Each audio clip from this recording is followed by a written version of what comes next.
Good morning, everyone. Welcome to another beautiful interview with one of my authors of Success Codes. We are here today with Ashley Jean Pinkerton. Welcome, Ashley.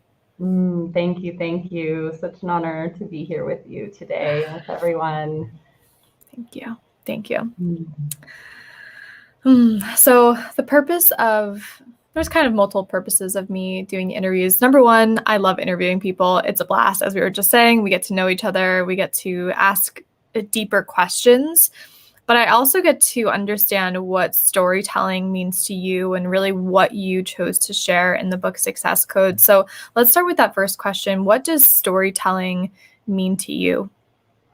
Well, I mean, the more that I've gotten to know just the ancient roots of humanity, it's like storytelling is such a way that we've been able to pass on knowledge and information through time. Like before the written word was even something, it was through story that we passed on the information of the generations that came before us. And yeah, and then in getting to know the way that we can actually like get to the heart of and soul of people, storytelling is one of the most profound ways that we can influence in a really positive and empowering way. So yeah, so such a beautiful way for us to be able to share our voice and share the knowledge that we've attained, and allow that ripple effect to continue to spread through the generations that are meant to come after us as well.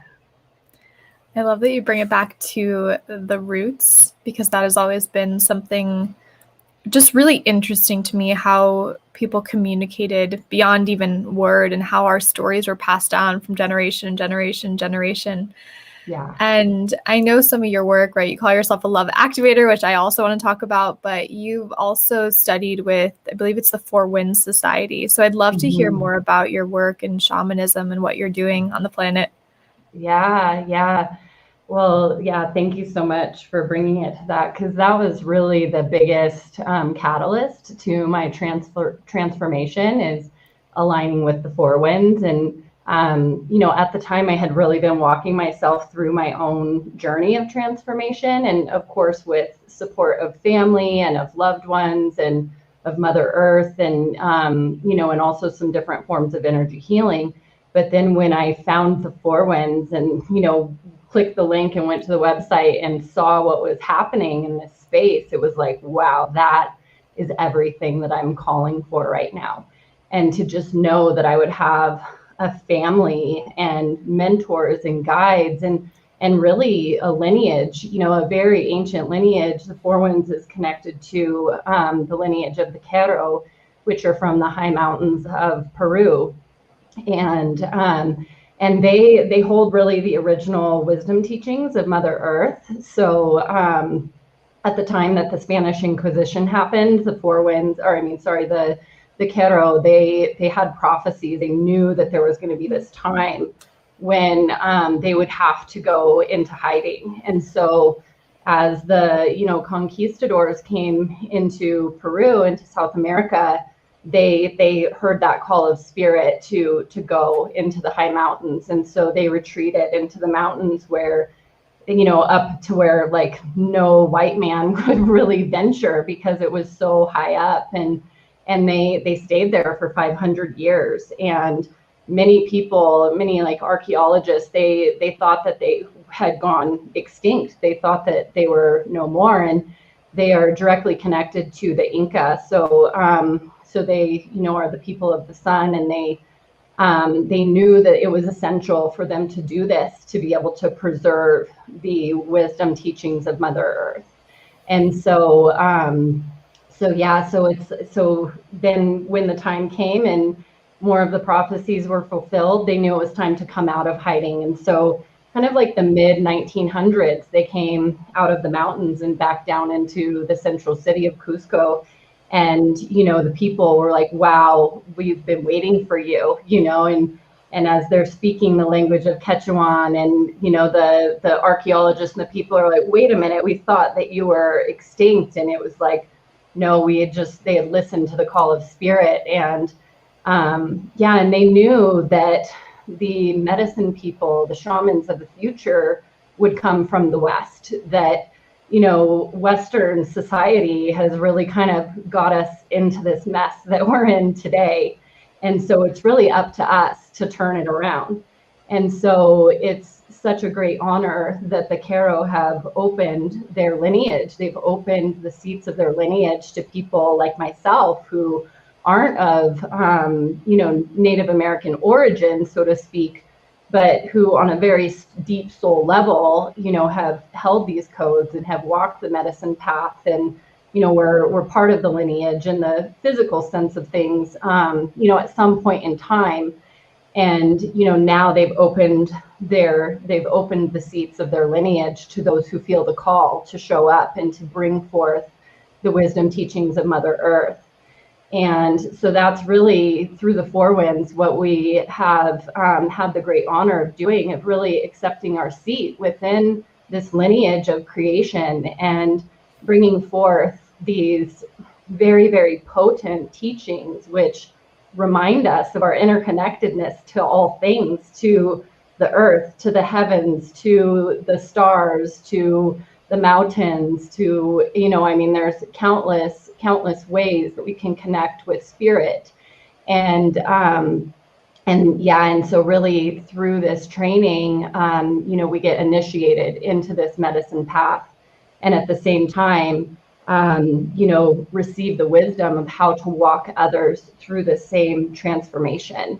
And so it's been truly the greatest honor that I could ever receive. And then to be able to see the profound impact that it has had on my life and the people that I work with, and really helping us to, yeah, to know that like that we're special and that we are exactly where we're meant to be, and that we came for this, we came forth for this. And there's no mistake that we're here right now. And so yeah, so it's been quite a transformational journey, and definitely a lifelong path. You know, it's the path of the shaman or of the medicine person is something that it's a lifetime worth of learning, and yeah, and receiving of knowledge and sharing of knowledge. And so yeah, it's been just such a gift to be able to usher forth these types of transformations now for others. I have like full body chills, and I feel like quite emotional as you're talking about this. It just feels so important right now to bring back these teachings and the wisdoms from the cultures who are so deeply connected to this earth. Thank you. Why do you feel like it's important that, because more and more people are awakening and going down these paths, right, as Westerners, becoming shamans, why do you feel more are heeding the call to come back to nature and come back to these ancient traditions and share them?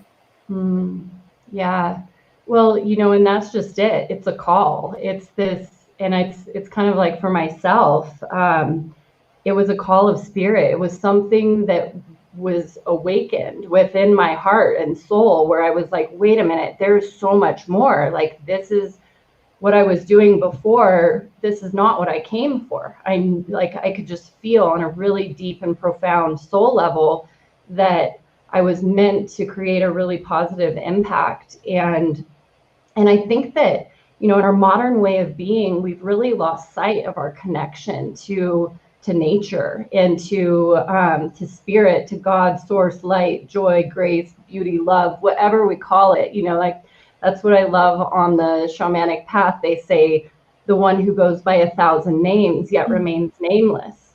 And, you know, and so it's like, no matter what we've labeled it, it's all really the same energy. It's the same intelligent source that has given us life.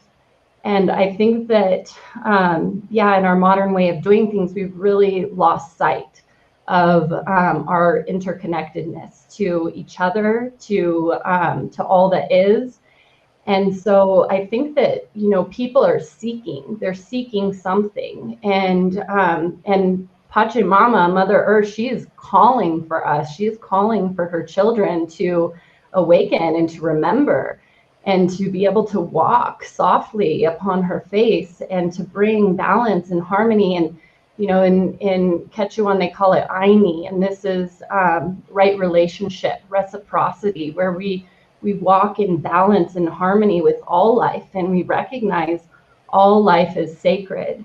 And I think that on a cellular level, we all know this very deeply.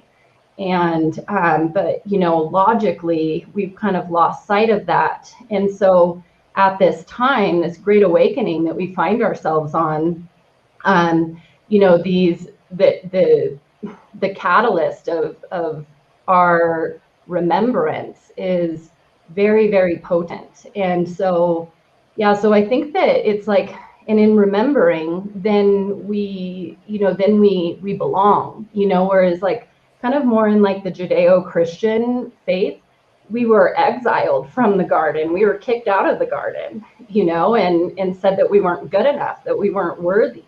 Whereas in the more indigenous perspectives of things and more of these ancient traditions, we are the stewards of the garden. And that's part of why the earth is sick and why the people are suffering, is because we haven't been tending to the garden. We haven't actually been doing our job. And so, now is the time. Now is the time for us to come together. And, in many different indigenous prophecies, they talk about, there's the Rainbow Warrior prophecy. There's all of these different prophecies from different ancient traditions that talk of this time and, the ending of the world as we know it, and the coming together of the children of the four directions as one tribe united. And so that's where we are. We're right, we're kind of almost 10 years into this. And that's why we see this crazy upheaval happening around us, where the paradigms are crumbling, it's kind of like, my tribal leader would talk about this. What we once knew is crumbling and is no longer. So there's really nothing to hold on to there, right? Because it does not serve us anymore.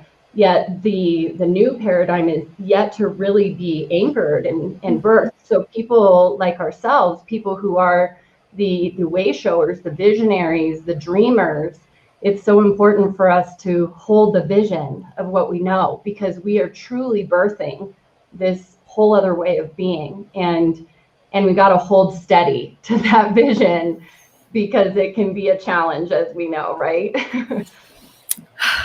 Yes. And I think so many people, whether they can intellectualize what's occurring, many of us are feeling this on just a deep level, that there is some layers of chaos happening, but it feels so expansive at the same time. But just as you said, the message I've been getting is we have to hold steady. We have to hold the big vision. We have to just hold strong, because as these things start to, it can feel so shaky. But there are traditions, there are communities, there are groups of people who are here, literally hands together, hearts together, holding.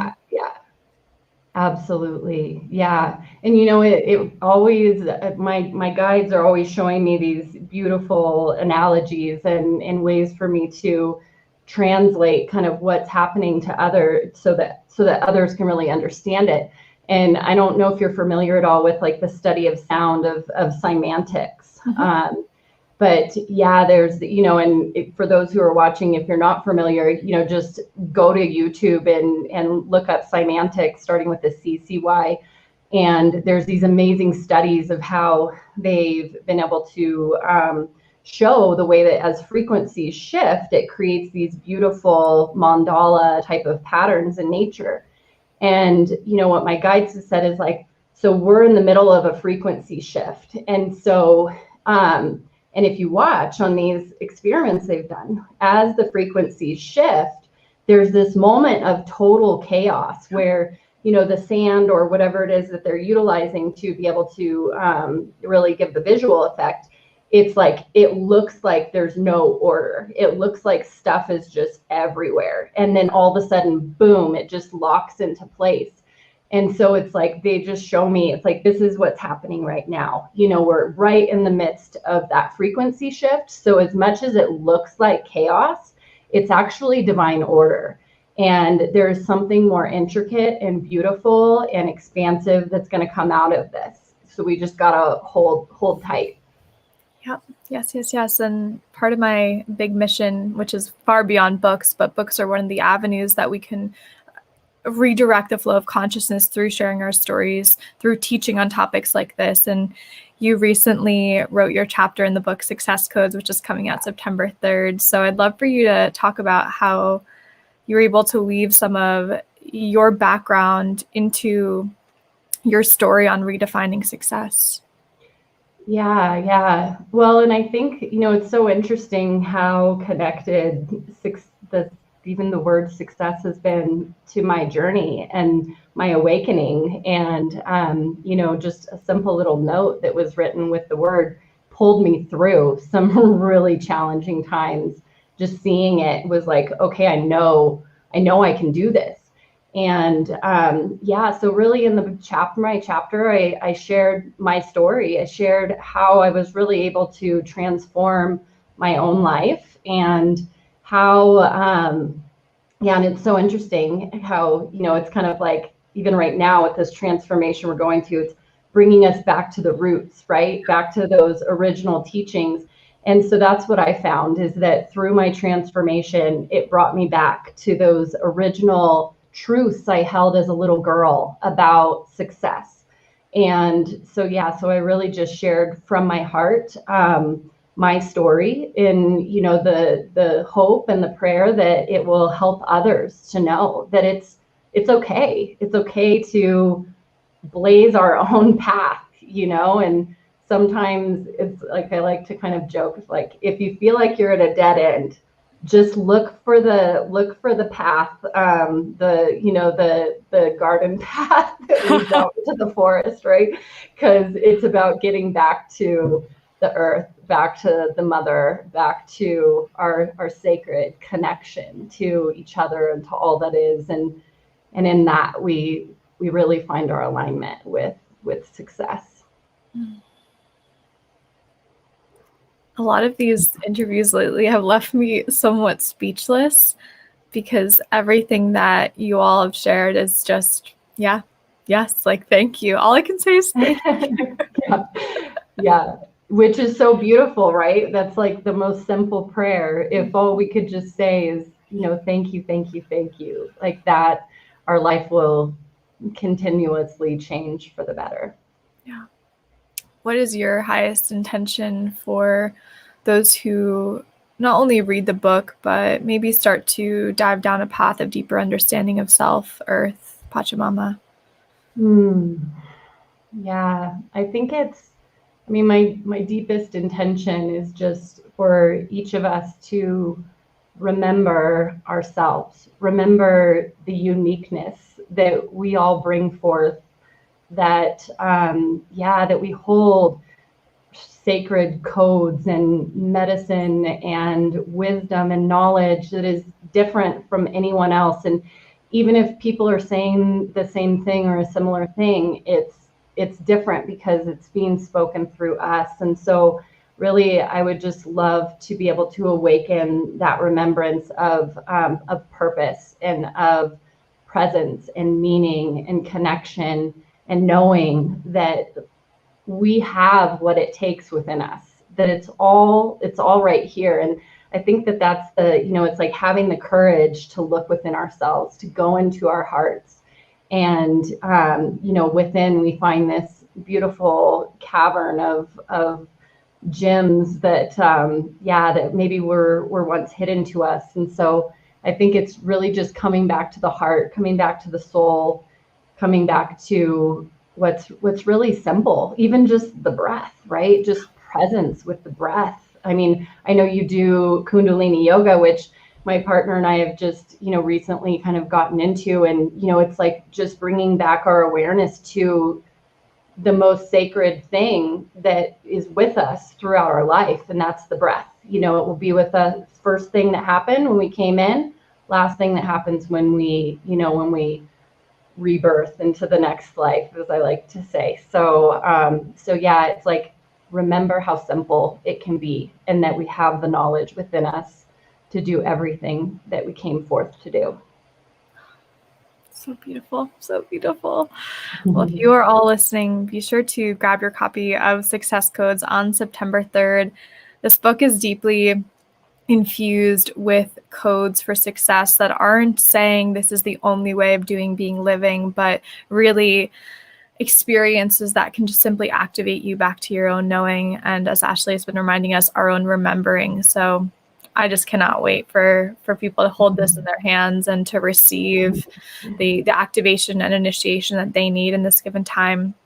And Ashley, can you share anything in the final moments of what's coming up next for you? What do you have to share with the world? Yeah. Well, there's some really exciting things happening in alignment right now for me. I'm always continuously doing, one-on-one sessions and coaching through multiple modalities, really weaving together energy healing as well as sound healing. So really my voice being one of my greatest gifts. So sound healing is something that also comes through in my sessions, and and also coaching as well. And so I'm in the midst of launching some one-on-one programs as well as group coaching programs that are really connected to the soul aligned path, really this path that I've been able to walk myself through, and then others of my clients as well. And then also in the midst of that too, my partner and I are launching our combined offer, Soul Aligned Sales. So I have some experience in the sales arena, but more so of like spiritual sales that comes from a heart-centered place of, helping to guide people to what's in alignment with them, like what's really going to support their path of expansion.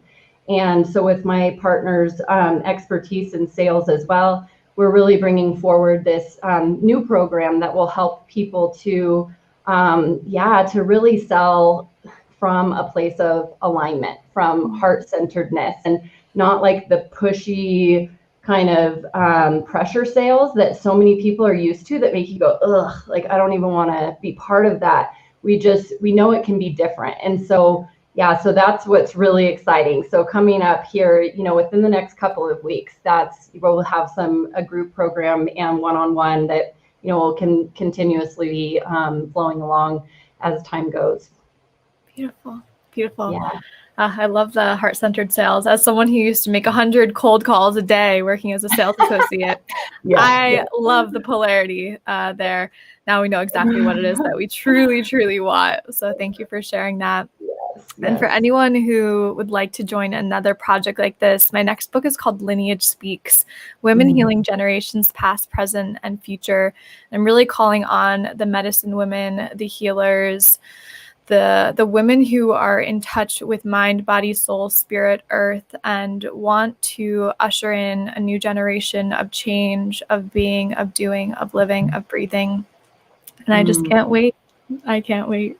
Yeah. No, that one's definitely calling. That one sounds like such a beautiful offer. I mean, everything that you are bringing forward is creating such a powerful ripple. And it's amazing how when we focus on our own personal healing, the ripples it creates through our families, it's like that healing of the 7 generations before and after, and how we, not that we take responsibility, the burden of responsibility for the healing of others, but at the same time, we have the power to positively influence those, those who have come before and come after. So such an honor for you to be bringing forward this wisdom, sister. Thank you so much.